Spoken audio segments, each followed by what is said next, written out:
ಆಚಿ chilli powder ಸಖತ್ ಖಾರ ಬಣ್ಣ ಮತ್ತು ರುಚಿ ಆಚಿ ಚಿಲ್ಲಿ ಪೌಡರ್. ಬಳ್ಳಾರಿ ದಳ್ಳೂರಿಗೆ ಸಂಬಂಧಪಟ್ಟಂತೆ ಒಂದೊಂದೇ ಎಕ್ಸ್ಕ್ಲೂಸಿವ್ ದೃಶ್ಯಗಳನ್ನ ನಾವು ನಿಮಗೆ ತೋರಿಸ್ತಾ ಇದ್ವಿ. ಪ್ರಚೋದನೆ ಮತ್ತು ಪ್ರತಿಕ್ರಿಯೆಗಳು ಯಾವ ರೀತಿ ಇದ್ವು ಅಂತ. ಈಗ ಇದೇ ವಿಡಿಯೋದಲ್ಲಿ ಅಂದ್ರೆ ನಾವು ಬೆಳಗ್ಗೆ ಅಷ್ಟೇ ಒಂದು ವಿಡಿಯೋ ತೋರಿಸಿದ್ವಿ, ಹೇಗೆ ಬಿಜೆಪಿಯ ಮಹಿಳಾ ಕಾರ್ಯಕರ್ತೆಯರು ಕೂಡ ಪಂಥಾಹ್ವಾನವನ್ನ ಗಲಾಟೆಗೆ ಸಂಬಂಧಪಟ್ಟಂತೆ ಕೊಟ್ಟಿದ್ರು ಅಂತ. ಮುಂದುವರೆದ ಭಾಗ ತೋರಿಸ್ತೀವಿ. ಬಳ್ಳಾರಿಯಲ್ಲಿ ಗಲಭೆ ಆಗಿತ್ತು ಹೇಗೆ, ಬ್ಯಾನರ್ ಕಟ್ಟೋ ವಿಚಾರದಲ್ಲಿ ಆದಂತಹ ಗಲಾಟೆ ಯಾವ ರೀತಿ ತಾರಕಕ್ಕೆ ಹೋಯ್ತು, ಯಾರಿಗೆ ಯಾರು ಪ್ರಚೋದನೆಯನ್ನ ಕೊಟ್ರು, ನಿಮ್ಮ ಪಬ್ಲಿಕ್ ಟಿವಿಯಲ್ಲಿ ಸೂಪರ್ ಎಕ್ಸ್ಕ್ಲೂಸಿವ್ ದೃಶ್ಯವನ್ನು ನಾವು ತೋರಿಸ್ತಾ ಇದ್ದೀವಿ. ಏನಕ್ಕೆ ಅಂತ ಅಂದ್ರೆ ಜನರಿಗೆ ಗೊತ್ತಾಗಬೇಕು ಪ್ರಚೋದನೆ ಎಲ್ಲಿಂದ ಸ್ಟಾರ್ಟ್ ಆಯ್ತು, ಏನೇನ್ ಮಾಡಿದ್ರು, ಯಾವ್ಯಾವ ಹಂತಕ್ಕೆ ಎರಡೂ ಕಡೆಯವರು ಹೋದ್ರು. ಒಂದು ಬ್ಯಾನರ್ ವಿಚಾರಕ್ಕೆ ಆಚೆ ಬಂದ ಶಸ್ತ್ರಾಸ್ತ್ರಗಳನ್ನು ನೀವು ನೋಡಿದ್ರೆ ಇದು ಯಾವ ಪರಿ ಜಿದ್ದು ಅಂತ ಅನಿಸ್ಬಿಡುತ್ತೆ. ಅದಕ್ಕೆ ಇಂಟರ್ಲಿಂಕ್ಡ್ ಆಗಿರುವ ಒಂದು ವಿಡಿಯೋ ತೋರಿಸ್ತೀವಿ. ವಿಡಿಯೋದಲ್ಲಿ ಒಂದು ಕತೆ ಅಂತೂ ನಿಮಗೆ ಬೆಚ್ಚಿಡ್ಲಾಗತ್ತೆ. ಇದು ಪ್ರೀಕ್ವೆಲ್, ಗಲಾಟೆ ಆಮೇಲೆ ಅಲ್ಲಿ ಗೋಲಿ ಆಚೆ ಬಿದ್ದಿದ್ದು ಎಲ್ಲ ಗೊತ್ತು ನಿಮಗೆ. ಸತೀಶ್ ರೆಡ್ಡಿ ಮತ್ತು ಬೆಂಬಲಿಗರು ಅಲ್ಲಿಗೆ ಬಂದು ಚೇರ್ ಹಾಕೊಂಡು ಕೂತ್ಕೊಂಡ್ರು, ಪ್ರತಿಭಟನೆಯನ್ನು ಮಾಡಿದ್ರು, ಬ್ಯಾನರ್ ಕಟ್ತೀವಿ ಅಂತ ಜಿದ್ದಿಗೆ ಬಿದ್ರು.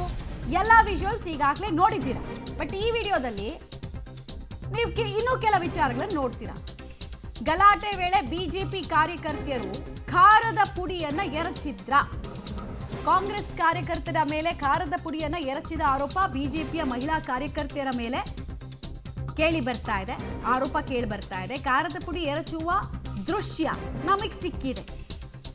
ನಾವೇನು ಮಾಡಿಲ್ಲ, ಅವರೇ ಸ್ಟಾರ್ಟ್ ಮಾಡಿದ್ದು, ಅವರೇ ಪ್ರಚೋದನೆ ಕೊಡ್ತಾ ಇದ್ರು ಅಂತಿದ್ರು ಜನಾರ್ದನ ರೆಡ್ಡಿ ಮತ್ತು ಬೆಂಬಲಿಗರು. ಬಟ್ ವಿಜುವಲ್ಸ್ ಬೇರೆ ಕತೆ ಹೇಳ್ತಾ ಇದೆ.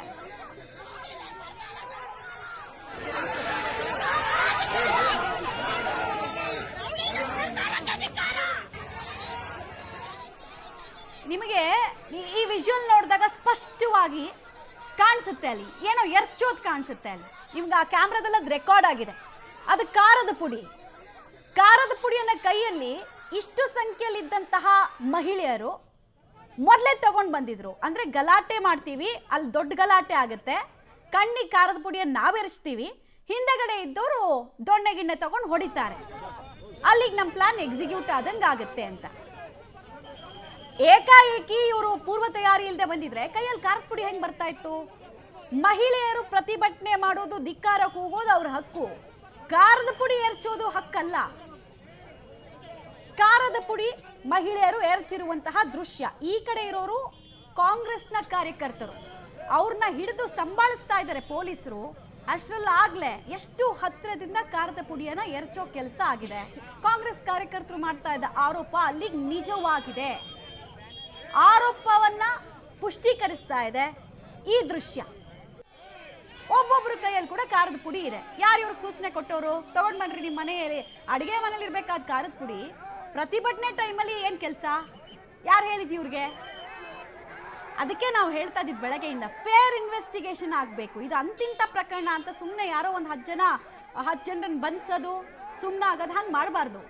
ಈ ಕಾರ್ಯಕರ್ತೆಯರಿಗೆ ಸೂಚನೆ ಕೊಟ್ಟವರು ಯಾರು, ಅದು ಇಂಪಾರ್ಟೆಂಟ್. ಡೀಟೇಲ್ಸ್ ಕೊಡ್ತಾರೆ. ನೇರ ಸಂಪರ್ಕದಲ್ಲಿ ಜಾಯಿನ್ ಆಗ್ತಾ ಇದ್ದಾರೆ ಅಮರೇಶ್.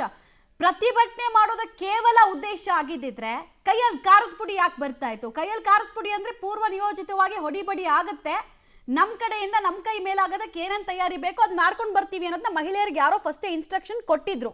ಸೊ ಯಾರು ಅನ್ನೋದು ಇಂಪಾರ್ಟೆಂಟು. ಮತ್ತು ಖಾರದ ಪುಡಿ ಎರಚಿದ ಮಹಿಳೆಯರನ್ನ ವಶಕ್ಕೆ ಪಡೆದಿದ್ದು ಅವ್ರ ಹಿನ್ನೆಲೆಯನ್ನ ಕೆದಕೋ ಕೆಲಸ ಪೊಲೀಸರು ಮಾಡಿದಾರಾ? ಖಂಡಿತ ಮಮತಾ, ಇದುವರೆಗೂ ನಮ್ದೇನು ತಪ್ಪಿಲ್ಲ, ಎಲ್ಲವನ್ನೂ ಕೂಡ ಕಾಂಗ್ರೆಸ್ನ ಕಾರ್ಯಕರ್ತರು ಮಾಡಿರುವಂಥದ್ದು ಅನ್ನುವಂಥ ರೀತಿಯಲ್ಲಿ ವಿಕ್ಟಿಮ್ ಕಾರ್ಡನ್ನು ಪ್ಲೇ ಮಾಡ್ತಾ ಇದ್ದಂಥ ಜನಾರ್ದನ್ ರೆಡ್ಡಿ ಅವರು ಬಹುಶಃ ಈ ಸುದ್ದಿಯನ್ನು ನೋಡಲೇಬೇಕಾಗತ್ತೆ. ಯಾಕಂದರೆ ನಿನ್ನೆ ಕೂಡ ಅವ್ರನ್ನ ಈ ಪ್ರಶ್ನೆ ಮಾಡಿದಾಗ ನಮ್ಮವರು ಎಲ್ಲಿಯೂ ಕೂಡ ಖಾರದ ಪುಡಿಯನ್ನು ಎರಚಿಲ್ಲ, ಕೈಯಲ್ಲಿ ಕಟ್ಟಿಗೆ ಇಟ್ಕೊಂಡಿಲ್ಲ, ಕಲ್ಲನ್ನು ಎಸ್ತಿಲ್ಲ, ಬೇಕಿದ್ರೆ ಆ ರೀತಿಯ ದೃಶ್ಯಾವಳಿಗಳಿದ್ರೆ ನಮಗೆ ತೋರಿಸಿ ನೀವು ಕೂಡ ಸುಳ್ಳು ಹೇಳ್ತಾ ಇದ್ರ ಅನ್ನುವಂಥ ಮಾತನ್ನು ಹೇಳಿದ್ರೆ. ಆದರೆ ಇವತ್ತು ನಿನ್ನೆ ಇಡೀ ದಿನಗಳು ಕೂಡ ಜನಾರ್ದನ್ ರೆಡ್ಡಿ ಅವರ ಬೆಂಬಲಿಗರು ಮಾಡಿರ್ತಕ್ಕಂಥ ಕಿತಾಪತಿಗಳ ಸಂಬಂಧಪಟ್ಟಂತೆ ಒಂದೊಂದೇ ದೃಶ್ಯಾವಳಿಗಳು ಇದೀಗ ಬಯಲಾಗ್ತಾ ಇರುವಂಥದ್ದು. ಅದರಲ್ಲಿ ಆರಂಭದಲ್ಲಿ ಬ್ಯಾನರ್ ಗಲಾಟೆಗೆ ಸಂಬಂಧಪಟ್ಟಂತೆ ನಾರಾ ಭರತ್ ರೆಡ್ಡಿ ಅವರ ಬೆಂಬಲಿಗರು ಬ್ಯಾನರ್ ಕಟ್ಟಿದ್ರು. ಬ್ಯಾನರ್ ಕಟ್ಟಿದಾದ್ಮೇಲೆ ಅವರು ಕೂಡ ಸಾಕಷ್ಟು ಸಂಖ್ಯೆಯಲ್ಲಿ ಬಂದು ಜನಾರ್ದನ್ ರೆಡ್ಡಿ ಅವರ ಮನೆ ಮುಂಭಾಗದಲ್ಲಿ ಚೇರ್ ಹಾಕೊಂಡು ಕೂತ್ಕೊಂಡು ಪ್ರತಿಭಟನೆ ಮಾಡ್ಲಿಕ್ಕೆ ಮುಂದಾದ್ರು. ಅದು ಕೂಡ ಅವಶ್ಯಕತೆ ಇರಲಿಲ್ಲ. ಆದರೆ ಅದಾದ್ಮೇಲೆ ಪೊಲೀಸರು ಇಡೀ ಪರಿಸ್ಥಿತಿನ ಕಂಟ್ರೋಲ್ಗೆ ತೆಗೆದುಕೊಂಡು ಅವರನ್ನು ವಾಪಸ್ ಕಳಿಸಿದ್ರು. ಅಷ್ಟೊತ್ತಿಗಾಗಲೇ ಜನಾರ್ದನ್ ರೆಡ್ಡಿ ಅವರ ಮನೆ ಮುಂಭಾಗದಲ್ಲಿ ಸಾಕಷ್ಟು ಸಂಖ್ಯೆಯಲ್ಲಿ ಕಾರ್ಯಕರ್ತರು ಜಮಾವಣೆಗೊಂಡಿದ್ರು.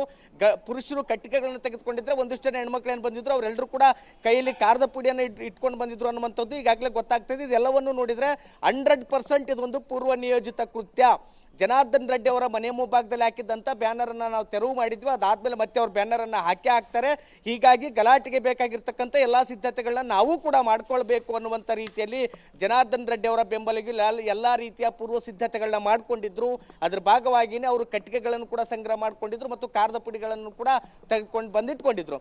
ಒಂದು ದೃಶ್ಯಾವಳಿಗಳಲ್ಲಿ ಗಮನಿಸಬೇಕು ಮಮತಾ, ನಾವು ಒಂದು ಭಾಗದಲ್ಲಿ ಕಾಂಗ್ರೆಸ್ನ ಕಾರ್ಯಕರ್ತರು ನಿಂತ್ಕೊಂಡಿರ್ತಾರೆ. ಅವರು ಕೂಡ ಕೇಕ್ ಹಾಕ್ತಿರ್ತಾರೆ, ಕಟ್ಟಿಗೆಗಳನ್ನ ಪ್ರದರ್ಶನ ಮಾಡ್ತಿರ್ತಾರೆ. ಅವರು ಕಲ್ಲು ಹೊಡಿತಾರೆ, ಇವರು ಕಲ್ಲು ಹೊಡಿತಾರೆ. ಆದ್ರೆ ಅದೇ ಗುಂಪಿನ ಕಡೆಗೆ ತೂರಿದಂತ ಬಿಜೆಪಿಯ ಮಹಿಳಾ ಕಾರ್ಯಕರ್ತರುಗಳೇನಿದ್ರೆ ನೇರವಾಗಿ ಕಾರದ ಪುಡಿದ್ದಂತ ಪ್ಯಾಕೆಟ್ಗಳನ್ನ ಎಸಿತಾರೆ. ಅದೆಲ್ಲವೂ ಕೂಡ ಈಗಾಗಲೇ ದೃಶ್ಯಾವಳಿಗಳಲ್ಲಿ ಕೂಡ ಸರಿಯಾಗಿರುವಂಥದ್ದು, ಅಂದ್ರೆ ವಿಡಿಯೋದಲ್ಲಿ ಕೂಡ ಸರಿಯಾಗಿದೆ. ಹೀಗಾಗಿ ಇದೆಲ್ಲವನ್ನ ನೋಡಿದ್ರೆ ಅವ್ರು ಬರ್ತಾರೆ, ನಾವು ಗಲಾಟೆ ಮಾಡಬೇಕು, ಅಥವಾ ನಾವು ಹೋದ್ರೆ ಅವರು ಗಲಾಟೆ ಮಾಡೋದಕ್ಕೆ ಬರ್ತಾರೆ, ನಾವು ಕೂಡ ಕಟ್ಟಿಗೆಗಳನ್ನ ತೆಗೆದುಕೊಂಡು ಹೋಗ್ಬೇಕು. ಎರಡೂ ಕಡೆಯವರು ನಾನೇನು ಕಡಿಮೆ ಇಲ್ಲ ಅನ್ನುವಂಥ ನಿಟ್ಟಿನಲ್ಲಿ ಎರಡೂ ಕಡೆಯವರು ಕೂಡ ಪೂರ್ವ ಸಿದ್ಧತೆಗಳನ್ನ ಮಾಡಿಕೊಂಡು ಗಲಾಟೆ ಮಾಡಿದ್ರು. ಅದರಲ್ಲಿ ಕಾಂಗ್ರೆಸ್ನ ಕಾರ್ಯಕರ್ತ ರಾಜಶೇಖರ್ ಅನ್ನುವಂಥ ಅಮಾಯಕ ಬಲಿಯಾದ.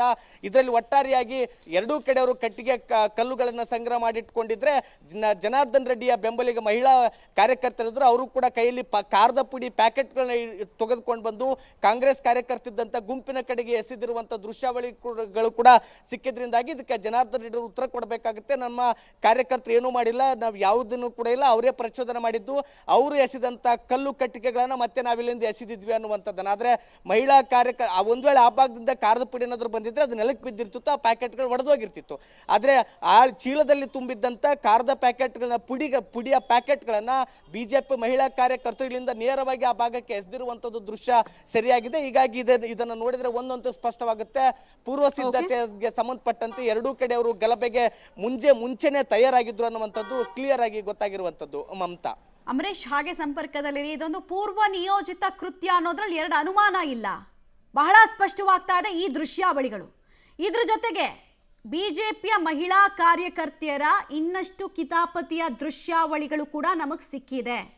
ಪ್ರಚೋದನೆಯ ಮುಂದುವರೆದ ಭಾಗ ಇದು, ಈಗ ಕೊಡ್ತಾ ಇರುವಂತಹ ಡೀಟೇಲ್ಸು.